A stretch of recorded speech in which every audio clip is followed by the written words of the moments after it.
Getting started with resume writing. It's unlikely you'll produce a finished document in one sitting. It takes brainstorming and preparation to write an effective resume. So let's get started.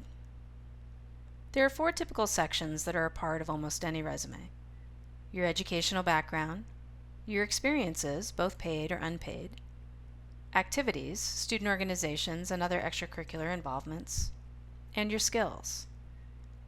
As your resume takes shape, you might name these sections in other ways to best showcase your unique background, but for brainstorming purposes, keep these 4 sections in mind.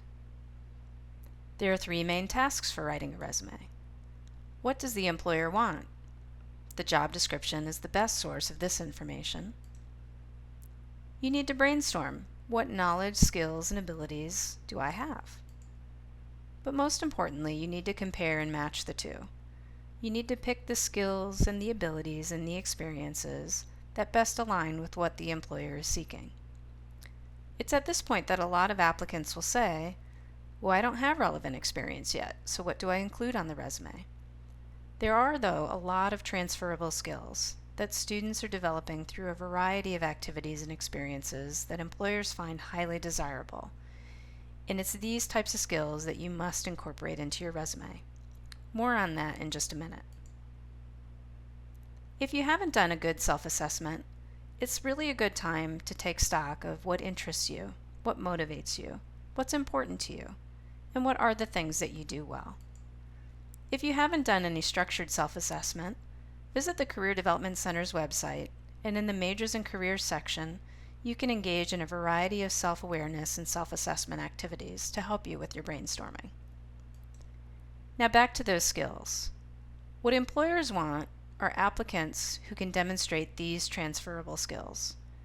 They're called transferable skills because they're the types of skills and abilities that you can probably develop in any variety of ways, and they're highly transferable to other settings.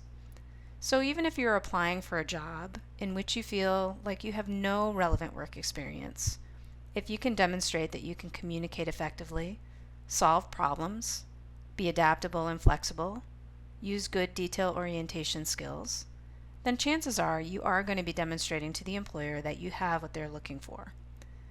This list of skills is on the resume writing guide on the Career Development Center's website, so be sure to refer to it as you begin brainstorming what you're going to include on your resume. We've been talking about brainstorming, so write down a job title or a volunteer experience that you've had, and just start writing down the duties, the activities, the things that you did every day.